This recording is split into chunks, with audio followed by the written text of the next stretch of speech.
see the world through other people's eyes. Now, empathy is a quality of character that can change the world.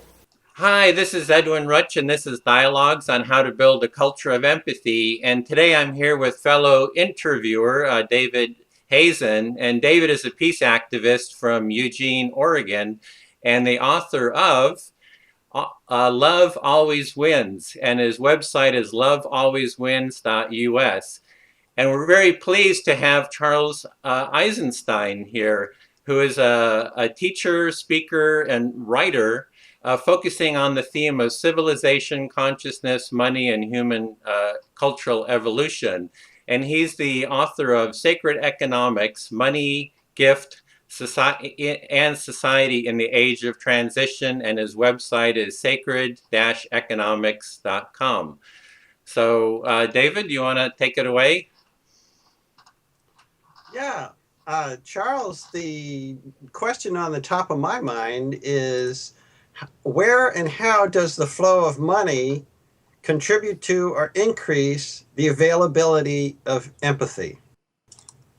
Well, I think usually it doesn't increase the availability of empathy. I think most people have experienced the opposite. Mm-hmm. That you might feel perfectly empathic and want to help people and have a generous impulse, but then money comes up and you're like, ooh, can I afford to do that? And what's in it for me? And is this other person going to be, am I getting taken advantage of? Or, all these questions come up that kind of indicate how money blocks our empathy, usually. Not always, but usually the flow of money is in the opposite direction of the flow of empathy. And there's reasons for that, which I won't go into at this moment unless you ask me later. But I think a lot of people have had that experience of money being the enemy of empathy, of love, generosity.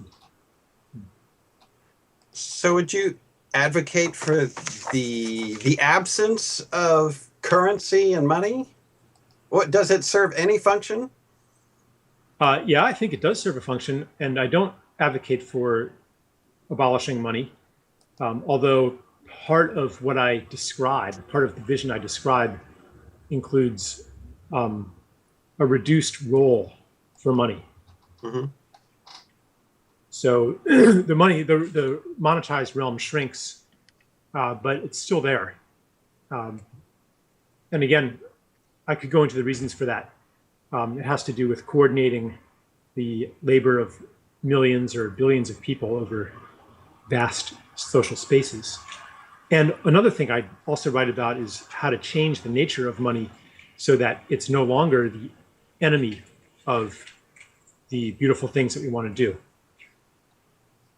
So what you're, from looking at your writings and the videos that you've put out, it looks like you're saying that society is kind of like based on isolation, maybe greed, selfishness, competition, and that you want to move society to more connection and maybe love. Mm-hmm. and I would say that that's maybe empathy. So we have, and the social system, the social structure of money, and the way the society is structured is really fostering, that disconnection. And it's like, how do we move from that to a more empathic society? Yeah. I think this move has happened already inside. Our consciousness has shifted in a lot of ways toward empathy. Just for example, the environmental movement. People really care about the planet in ways that weren't so obvious maybe 50 or 70 years ago, even though on a superficial level, we're destroying the planet even more than we were back then. Underneath, our values have changed. The problem is that our institutions haven't changed yet. So we have anti-empathy institutions, including money, or especially money, but the ground under those institutions is moving, which is why many of them seem obsolete to us, and we don't really believe in them anymore. I think that the financial crisis which is ongoing, is one symptom of our faltering belief in everything else. You know, healthcare, medicine, right, education, politics. What was once so real and permanent to us now is falling apart. Yeah, so how do we get from where we are now to kind of, I call it a culture of empathy, you know, which is, and I've seen a video you've put out where you're kind of looking at love. How does a society have more love? And I guess that's also David. He's talking about kind of a culture of love. But for me, empathy is like this first step. You know, we start with the connection, and maybe love kind of comes out of that. But how do we get from where we are now to that type of culture of empathy? Yeah, I'm always curious when people ask a question of how do we get from something to something else. What does that mean? Does it mean what collective decisions would we have to make? Like what policies would we have to institute? Or are you talking about we, as in you and me, individuals, like when we get up from this chair, what do we do? And those questions, they kind of mean different things. And certainly, I mean, I believe action is necessary on every level of we, and different people are suited toward action on different levels. But I'm curious, like, what do you actually mean when you say, because sometimes it gets into this thing of how do we do it? Well, how we do it is if everybody would just agree with me and agree with my values and stop driving their SUVs, and here's what we have to do, but it's impossible because there are all those people out there and I'm just me. And it kind of, sometimes it feeds into this despair. Yeah. Because I'm willing to make the changes of what that correspond to what we have to do, but nobody else is. They don't get it. They're still slaves to greed or whatever. And so I like to kind of interrogate that question a little bit. You know, what do we do? So maybe you can talk a little bit about. Yeah, it's like, what does it mean that we move to a culture of empathy? And I guess there's kind of different levels of it. There's kind of like the Google Earth view, which is kind of pulling back, looking at the whole globe and saying, what can we do, you know, to transform the overall social structures to have more empathy? And then there's also, you know, kind of zooming in on Google Earth to where we're right down at the street level at, you know, the three of us sitting here looking at how do we actually create more empathy in this dialogue itself. I mean, there's kind of that level.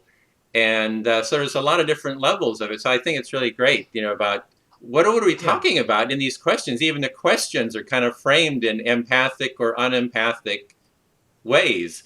And I kind of see that if we want to build a culture of empathy, the way to do it is to empathize, right? The means are the end. So how do we even create more empathy in this dialogue between the three of us? Yeah, because, you know, we could engage in a traditional dialogue where Descartes kind of laid this out. He said the way to solve a problem, the way to do philosophy is you go into a dark room and you come up with the answer. And then the implication is then you come out of the room and you try to persuade everybody else who will believe in your answer because of your superior logic and insight. And so then you just have basically a bunch of really smart guys all contending with each other, and there's no empathy there. So I'd like to, I think this is a good chance to practice empathy and just to look at each other and think, you know, what is it like to be the other person here? And what does Edwin and David, what do you guys want? And what I'm feeling is that you want to use your gifts of life, time, energy, whatever talents you have toward creating a more beautiful world. Like you want to be useful, you want to contribute, you want to create a world of empathy. You want to encourage that in other people, and you want to do it effectively. And you have a lot of like really deep sincerity that is impatient with any action that gives you the feeling of having done something without actually having done something. Like you're super practical, right? And I think maybe that's where that question's coming from. Like, what can we actually do that isn't in some way, that's either, what can we actually do that isn't, kind of just a fantasy that makes us feel better, and that isn't importing our old bad habits into what we do, but that's actually in form and in content is actually part of building a world based on empathy. And to me, David? Well, I'm wondering if as you're speaking, I'm reframing what you're saying in my mind in terms of Maslow's hierarchy of needs. And what we might all share in common is this need to belong that in some ways is not being fulfilled. It's not being satisfied. And that need to belong, I think, is very closely related to empathy, because when we are in an experience of empathy, then we have also this feeling of belonging, of having a place, having a role, having a function that serves. Yeah. And actually, that's interestingly enough, that's kind of the link that I would make between economics and empathy, because, well, one thing I describe in my book is how social relationships that were based on gift have been replaced by monetized relationships, where you pay somebody to do something for you, which means a loss of community, because you can look around at all the people around you outside of your immediate family, and underneath there's this knowledge that I really don't need this person, because whatever function they're filling in society, someone else, I could pay somebody else to fulfill that function. If they don't do it, somebody else is going to do it. So that's very different from the experience of life that somebody had in, say, a medieval village or a hunter-gatherer tribe, where your well-being depended on the well-being of other people. So it wasn't like it is in a modern economy where somebody else's misfortune is one less competitor. That's actually your good fortune, because, and that's actually built into the money system, that we're all in competition with each other. But in an ancient economy, kind of like the Amish today, in Pennsylvania where I live, like there's these Amish communities, and so say if your house burns down or something like that, you don't have insurance, but what you do have is a community of people who will come and help you rebuild your house. That's your insurance. And so you when you interact with people, you know that you need that person, and they need you too. And this was the experience of life that people had in what you could call a gift economy. So, but even just to make it really practical, like say that we live next door to each other or in the same village, and I give you something. Say maybe I help you harvest the hay or something like that. It's crunch time, and I go out there and I help you. You don't pay me to do that, and you don't necessarily give me anything. But now you feel like you kind of owe me one. And I feel that I'm able to call on you if I need help, even if it's a tiny thing, like even if you borrow an egg from your neighbor. Now your neighbor kind of feels at liberty to ask you for something too. You've created a connection. But if you borrow an egg from your neighbor and give them, here's 50 cents, then you're basically saying, I don't want this connection. I don't want you to be able to feel that you can borrow from me too. Okay, so the replacement of all different kinds of relationships with money relationships has created a situation and a life experience that is anti-empathy, because we feel alone and we see each other as not mattering to ourselves. Now, we still have an impulse toward empathy. It's built into our biology, but the economy we've created militates against that. But it was different for other people. In a real community, it's not just some altruistic principle or some spiritual principle that what happens to you is happening to me too. Your good is my good. Your misfortune is my misfortune. It wasn't just a philosophy. It was a lived reality. You break your leg and now your gifts will no longer flow into the community, and we're going to have to take care of you. So I think that the transition we're going through, to answer the question in a roundabout way, is we're recreating social structures and institutions that make empathy true again, that make our lived experience reflect this principle of empathy and this desire to live in empathic ways. And we're just beginning to rebuild these things. So let me ask you about another example, Charles. I've made an acquaintance with this homeless person who stands at a street corner with a cardboard sign. I've learned his first name. And if I don't give him money, at least I wave to him and give an acknowledgement. And to me, that helps me feel like I am a more generous person. Mm-hmm. But I haven't yet made that connection that he is a necessary part of my community and my relationships, that his good fortune is my good fortune. That still hasn't sunk in for me. Mm-hmm. But I think Yes. this is what you're saying. This is what I'm hearing from what you're saying. Right. I mean, in the case of, see, we don't really live in community. Like that homeless person could disappear off the face of the earth and you would be none the poorer for it. Same with the person who grows your food. And unless you're like pretty close with a certain farmer, whoever grew your food is probably somewhere far away from you. And that person could die and you would just buy your food from somewhere else. So we're not in community. And so that fact obscures what the heart knows, which is that person's well-being is your well-being too, somehow. But I find, so when you give to someone in your family, that's a lot more obvious. If it's your immediate family, as they say, I'm a father, right? So you're only as happy as your happiest child when you're a parent. So it's really obvious in a family. And the farther out you go, the less obvious it becomes. And we have lived in an ideological system, not just an economic system, but an ideological system that also obscures the truth of oneness that empathy comes from. So, for example, we have an ideology that says, well, what happens to nature doesn't affect me. That's changing now, but it's still really strong. Like if there's another accident at 3 Mile Island, I can move away.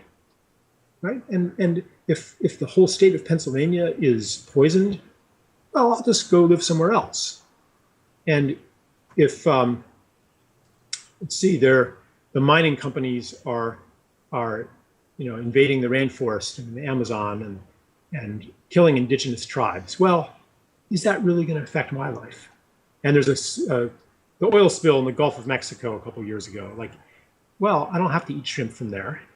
Right? So we have this ideology of separation that says, I don't have to care about what happens to other beings because they're really not part of me. They're these outside things.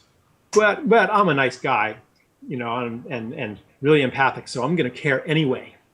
So there's kind of like this opposition between selfishness and altruism that goes away when we're in a different ideology that says that who you are is the totality of your relationships, and you're not this separate skin-encapsulated ego. And when we're in a different economic system. And so I guess the answer to the question is then how is anything that we do to bring about different ways of thinking and different economic and political systems will bring about a world of more empathy. There's a big background noise. Is that coming through, or are we okay? I hear a little bit too. It seems to be okay. It's not too bad. Yeah, there's a kind of. Should I go try to make it go away, or should I? Right now I don't hear it. Okay, we're good then. Yeah, we're good. The other part, is we're talking about kind of what our personal relationships are, in the sense of, how do we connect? How are we connecting between the three of us? Do we see our deeper humanity? Are we acting, out of, well, I'm going to give you this, you're going to give me that, but there's kind of like a deeper level or another level of just, do we feel so connected? I just want your well-being, and I'm not looking for reciprocity in that, in that relationship. And that's kind of like one quality. The other thing is kind of what you're talking about. Are you connecting that to like physical science?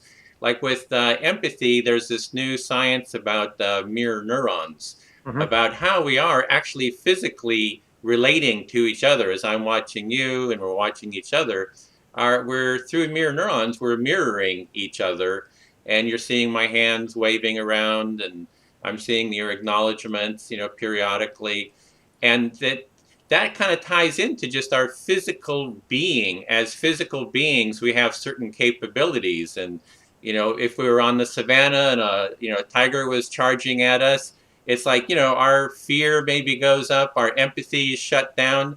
It's like it's time to protect yourself against that tiger or lion or whatever it is. And so it seems like we have these physical capabilities of empathy, fear, connection, disconnection, that we're just biologically wired for it. And it's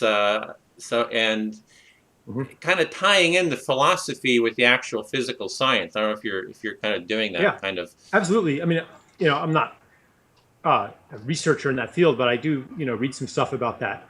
And what I find interesting is that only quite recently have we begun to look at that kind of thing, mirror neurons, and for example, the way that the electromagnetic field of the heart influences other hearts around us. A few decades ago, these would have been not really taken seriously by science. It would have been maybe some kind of interesting curiosity or something like that, but they didn't fit in with the zeitgeist.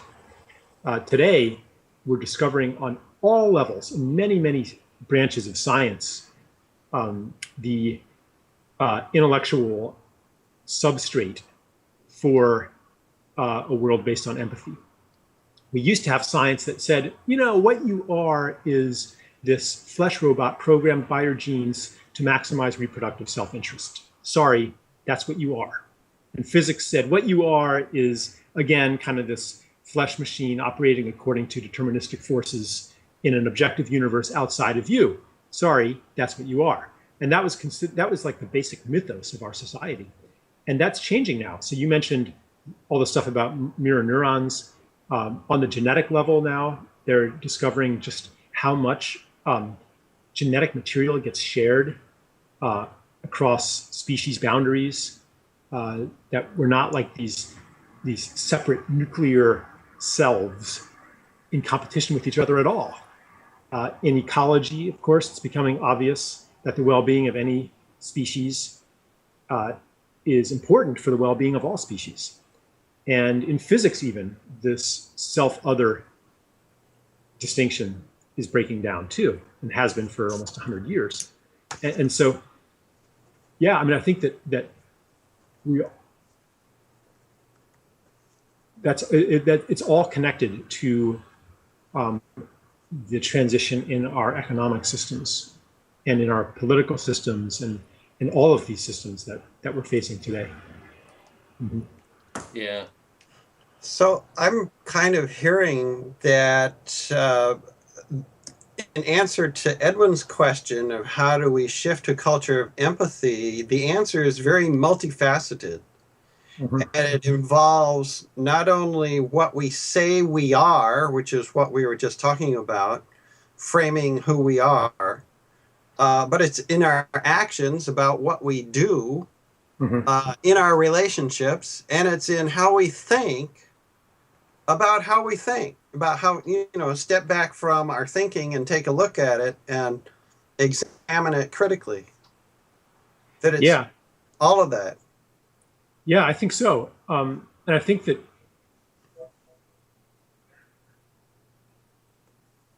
you're talking about, actions. I think that actions that come from a place of empathy bring other people into that field as Right. well. Because That's leadership. yeah, and those are so much more important than words that Yeah. that say, even like this, the scientific. I mean, the scientific paradigm shifts are important, and if you're a scientist, I think the answer to how do you contribute to a world based on empathy might be to do your scientific work.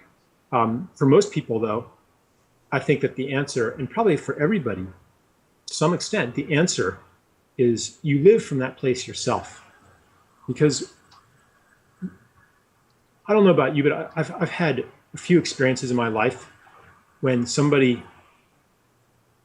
behavior toward me so profoundly violated the laws of human behavior as I knew them, which were that, everyone's kind of in it for themselves, that I could no longer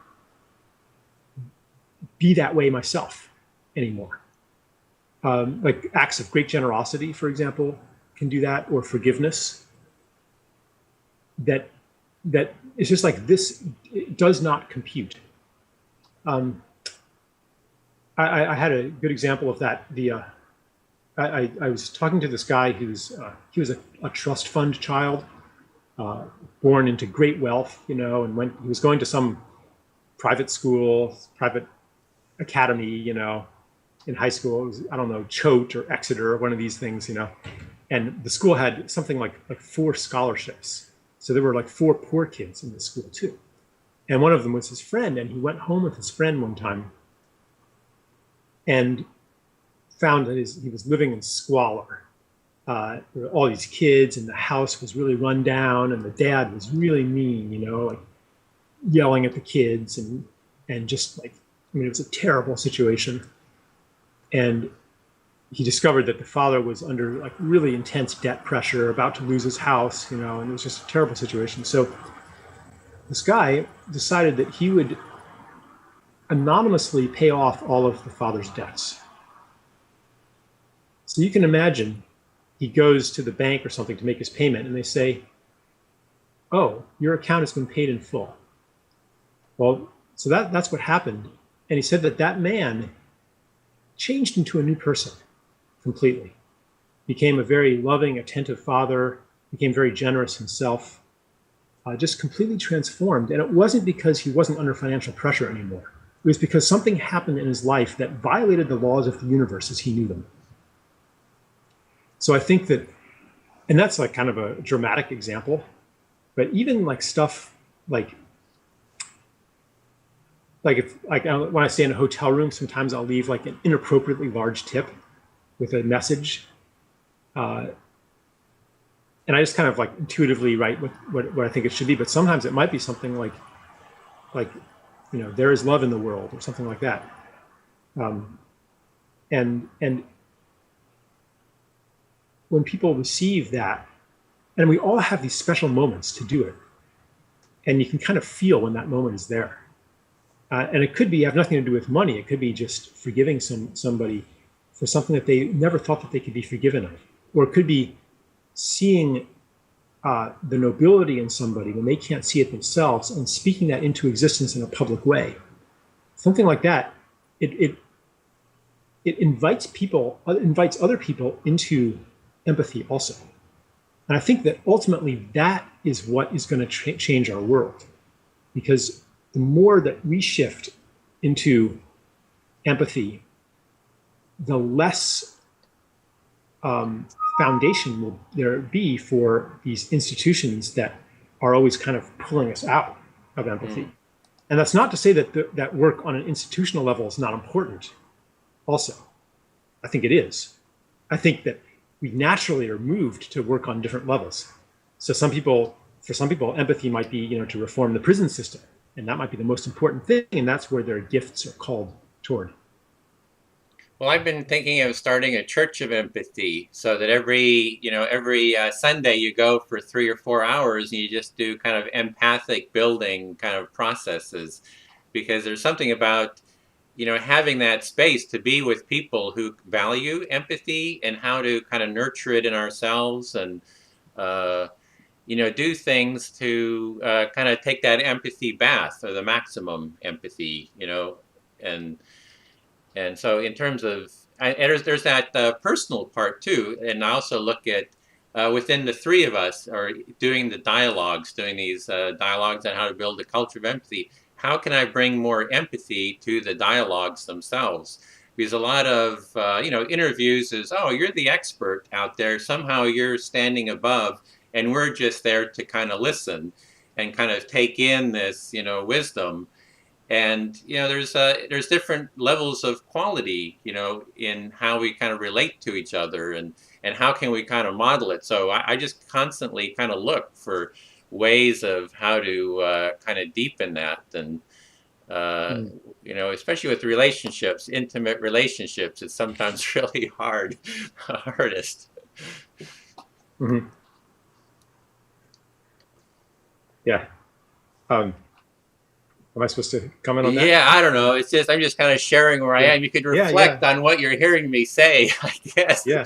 There's always that empathic reflection of, oh yeah, I kind of hear what you're saying. So I kind of, Yeah.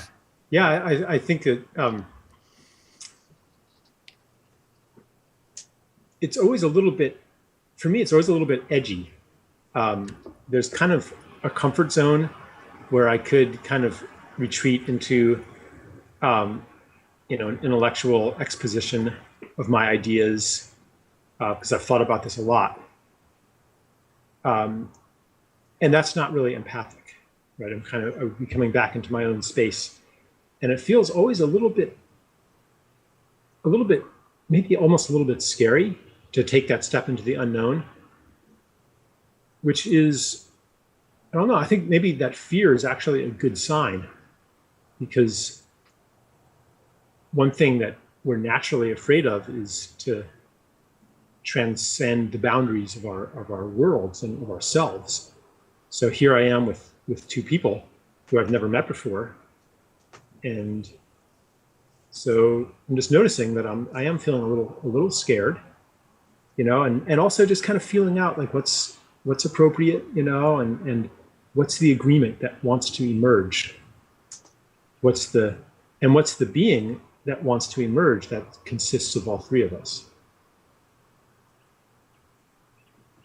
Yeah, I know for myself, sometimes even doing these interviews, when it starts becoming very kind of more intimate, I can feel the anxiety kind of, that sense of intimacy. There's a huge amount of anxiety around that, kind of like vulnerability in myself.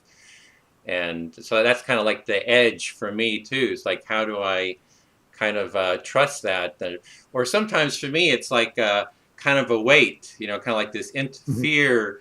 The fear kind of goes into the intellect, into the mind, and I kind of feel myself kind of feeling, kind of rigid. And I'm kind of looking, I would ideally kind of like more of a creative, for me I would like to be able to relate more, creatively and more spontaneously, or something like that.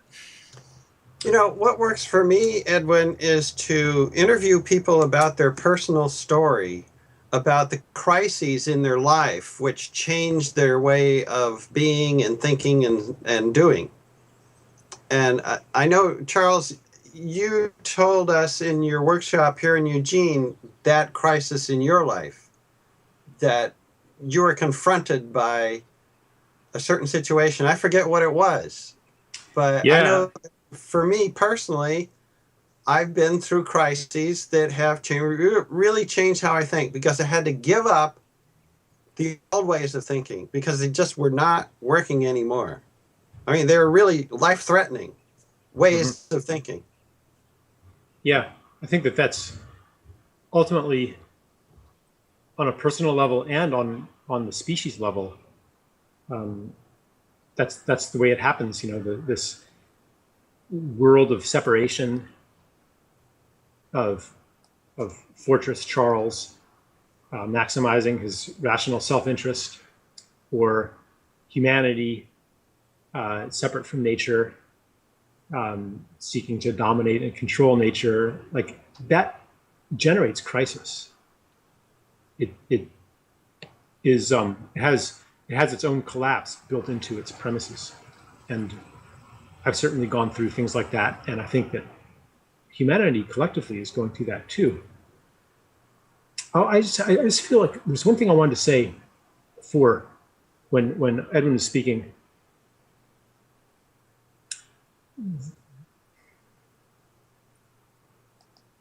You know, empathy is part of nature, but also so is competition and predation, and you know, it's a very rich, complicated world. I read one time that when hunter-gatherers or primitive people from different tribes would meet by chance, maybe out in the bush or something like that, they would immediately begin talking about who they knew in each other's tribe or how they were somehow related. And that would be the conversation, because they wanted to place the other person in their constellation of self. Because if they couldn't do that, then that person was an other and possibly an enemy. So they would desperately try to establish, oh, I know who you are. You're my brother-in-law's cousin's patron's nephew, right? There'd be some kind of connection. Oh, okay. And then they would be able to be friends. And so I think that an ideology of oneness isn't enough.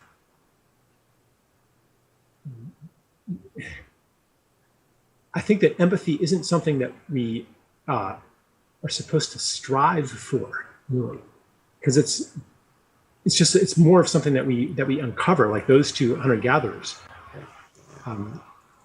and perhaps what's happening is that we're beginning to expand our tribe, and sometimes we can intuitively recognize someone who's in our tribe, but ultimately we want to be the tribe of all human beings.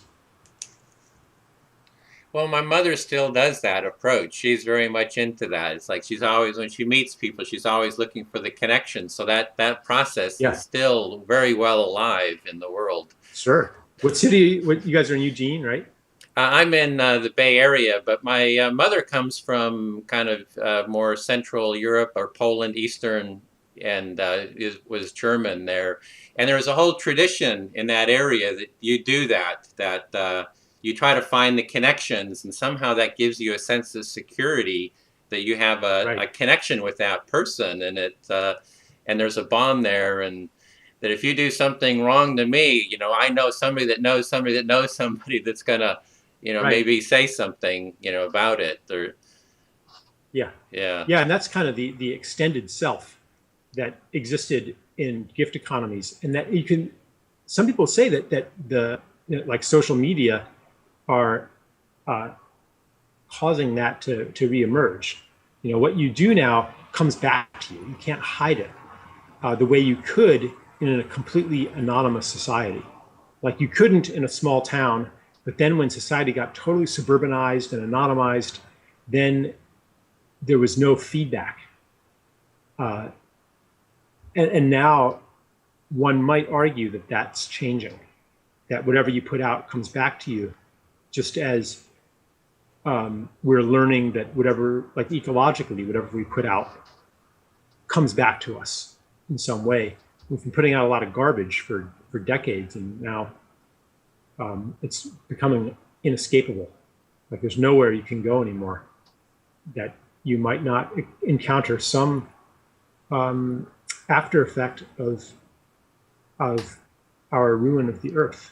So someone was telling me about these people in I can't remember if it was Oklahoma City or Tulsa, some city out west, where they found out that you cannot plant a vegetable garden anywhere in the city because like 40 years ago, the way that the termite exterminators worked was that they would drill these holes in your yard all around your house and inject like massive amounts of pesticide into the ground.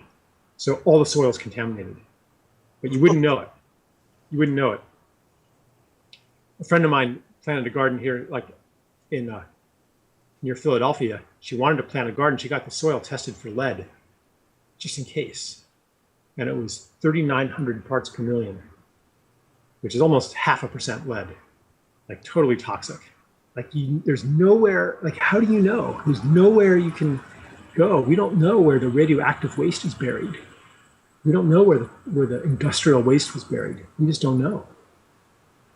And it's all coming back to us in ways that our ideology still says, well, that was just kind of some kind of random thing. Someone comes down with an autoimmune disease, which is the most rapidly rising form of disease today. And it's just something that just happened to you, according to that ideology. But now we're starting to understand that autoimmune disease happens because of toxicity and disruption of body ecology and electromagnetic pollution and all the stuff that we can't separate ourselves from. So it's kind of seeing just how the interconnectedness really works. That there is this ideology that we're separate beings somehow, and I don't affect you, you don't affect me, and we just have this money transaction that's kind of alienating. And I mean, now the science and the experience is, hey, we are really connected, and here's how chemical and garbage are affecting us and how it comes back around.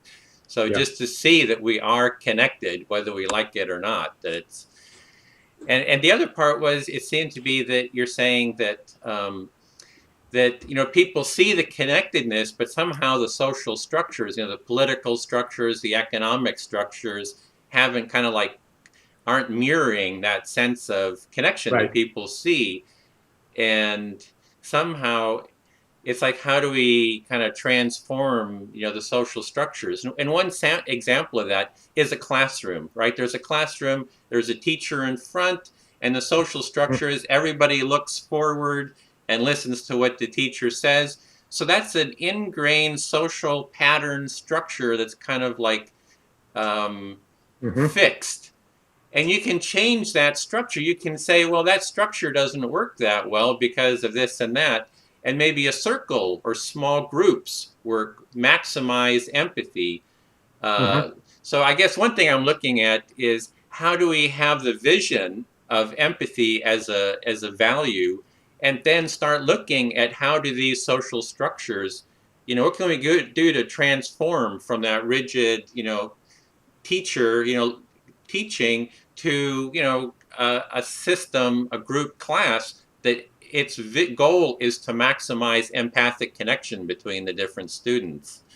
And you've worked around economics is how I understand it. It's like, how do we transform this economic system, which is like the classroom, to foster that empathic connection? I would reframe that, Edwin, is how do we facilitate the system to transform itself? And when you're using the word teaching, I was thinking of teachable moments, that we have built-in filters that maintain our self-concepts and our cultural conditioning. But it breaks down at certain points where, like you say, it doesn't work anymore. Those are the teachable moments where we can facilitate the quote, the system to transform itself.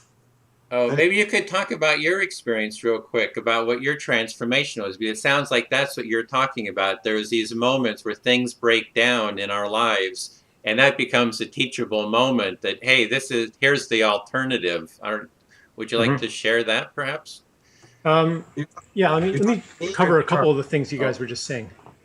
I'm thinking about the classroom and the way that it's set up, which implicitly tells you that knowledge is to be found outside of yourself, specifically in the person of an authority figure, whereas sitting in a circle might tell you that knowledge is to be found in each other, in community. So certainly, like, that would be one of these empathic innovations. However, you couldn't deliver the same curriculum as effectively sitting in a circle. Like the structure and the content of a traditional classroom are pretty much aligned. Like I think that if you're going to drill facts and lies into people's heads and condition them to do trivial work for external rewards, which is really what the school system was designed to do, then the traditional structure works the best. When other values begin to infiltrate the educational system as they are, then then you have what you were calling a teachable moment, because the setup isn't working anymore, and its dysfunction is becoming harder and harder to ignore and to maintain. Now something like a third of all kids are on medication just so that they can pay attention and function in this obsolete model. So I guess what I'm saying is that the transition comes through breakdown as well as through having a vision or having something that we want to move toward. Like, I think we kind of need both. So just to take it more personal, I would say pretty much every major change that I've gone through was born of an old way not working anymore. For example, in my work, like I tried to be a hotshot author for a while and create the image of being a highly sought after speaker. So, not responding to emails for a couple days, maybe, and just whatever, like, or not expressing any doubts in myself. That would, you're not supposed to do that. It's supposed to be a positive message. Like all kinds of things like I tried and none of it worked. And so that was kind of the point where I began to transition into a gift-based model of my work and of thinking about what I'm doing here, and uncovering like the secret agenda and this little voice that says, Charles, you know that really your ultimate goal is to make a lot of money. And all this other stuff is kind of marketing for that. It's kind of this image, this brand consciousness or brand gift or brand something. But what you're really in this for. Right? This was kind of this, and it wasn't just a voice, it was also came along with a lot of habits and fears. And as long as I could pretend to myself that was a viable goal, then I didn't stop doing it. But at some point it reached this breakdown where it was just so obvious that it wasn't working. I just couldn't keep it up anymore. One of those key moments was when I got the sales figures for The Ascent of Humanity, which was my heart and soul book. I mean, I spent 4 years writing it, 600 pages. 3 or 4 months after I published it, this monthly sales were 5. 5. Yeah. And it was kind of this point of total breakdown, and other breakdowns were happening in my life at the same time, which I think that this is valuable medicine, because I cannot pretend that any of my personal virtues, any of my understanding, any of my wisdom came through my own deservingness and my own efforts. It was given to me. Like I, practice and things work out well now, but I'm very much in a gift-based model. Like my stuff's online for free, and most of my events are by donation and all that. And I really trust in that. Like I trust that I'll be okay, and I am okay. But that didn't come through my hard work. Didn't come through my meditative practice where I sat on that cushion and somebody else didn't, and they're not trying hard enough, and I had an open mind and someone else didn't. This way of being really came to me as a gift. It only came because the other way wasn't working. And at the key moment, at a teachable moment, as you were saying, I received a different model, a different way. I received insight. I think that if we don't understand that, if we don't understand that all things come to us as a gift, including the evolution of our consciousness, then we begin to take pride in it. And with that comes sanctimoniousness and judgment of other people. And essentially, secretly underneath, we're thinking, I'm better than you because I'm more empathic. I'm better than you because I'm more surrendered. I'm better than you because I'm whatever, you know? And it's not the truth. And those people that we're secretly judging, they pick up on that and resist our efforts to change them. So I think it's really important and even that understanding comes as a gift. You know, like we get reminded of it, and then we're like, oh yeah, okay, yeah, I was doing that, and even if you could say, well, at least I was open to it. Well, how do you get open to something? You get opened. Like that comes as a gift too. Like, and we just keep trying to like take credit for it, you know? Why do we have that urge to take credit for it? Mm-hmm. That comes down to this conditional self-acceptance and fundamental self-rejection that is written into, again, our ideology. I can't think of a really quick way to draw that out, so I won't right now, but it's in original sin. It's in it's very deeply woven into our worldview that you're bad, and so you have to try hard to be good. Yeah, so it's kind of like will versus just that whatever is coming is what's coming. It's like my thoughts, my feelings, they're just a gift. Yeah. And just letting them come as a gift. It's like I didn't do anything for it. It's just been handed to me by life. Right. And that's not to say that there's never a time to try really hard and strive really hard and make great efforts to accomplish something. But even then we can recognize that the energy to make those great efforts comes as a gift. Like, have you ever been just sitting on the couch, almost unable to get up and just stuck in your life? And then finally one day, something changes and you now have the energy to do it. And then you can look at somebody else sitting on the couch and like, they just have to get off their asses. I did it. Why can't they? Mm-hmm. But no, that impulse to get off your ass came as a gift too. When you're stuck there, it feels like you're stuck there. It's really like that's the experience. You're stuck.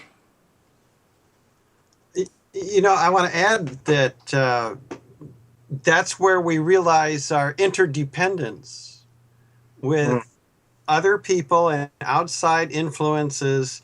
There's this great quotation. I was just trying to find who the author was, but it basically says, you cannot remove yourself from the center of your own self-centeredness. Right. No effort that you make, no struggle that you make will do that. Right. Because you only increase your self-centeredness by trying harder. Yeah. So it's paradoxical. Yeah. Yeah. I mean, I think enlightenment is a group project. Yeah. Yeah. You have to ask for help. Someone said recently, this was in a 12-step meeting, the definition of insanity is living without help. You know, without asking for help or accepting help, you know, by denying that we live in an ecology of people, places, things, animals, the universe, you know. Yeah. Right. We're not these separate beings. Yeah. Yeah. Well, we had talked about going for about an hour and that you had kind of a schedule too, so I don't want to keep you over. Is there any kind of final thoughts that everyone has that they'd like to share before we close? I think I just did. Yeah. Yeah, I feel pretty complete. I guess my final thought is just to thank you for having me on your program, and it was fun. Oh, good. Well, I appreciate both of you taking part in these dialogues, and hope we can keep the conversation going. And I really feel that sense of that gift that really kind of sunk in very deeply in this conversation, kind of a new awareness around that. So I'm quite excited about that. So okay, then thank you very much, and we'll be talking again soon at some point.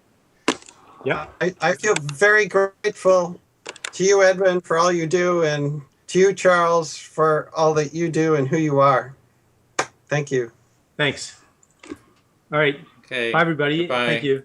Charles Bye-bye. and David. Bye. Bye-bye. See the world through other people's eyes. Now, empathy is a quality of character that can change the world.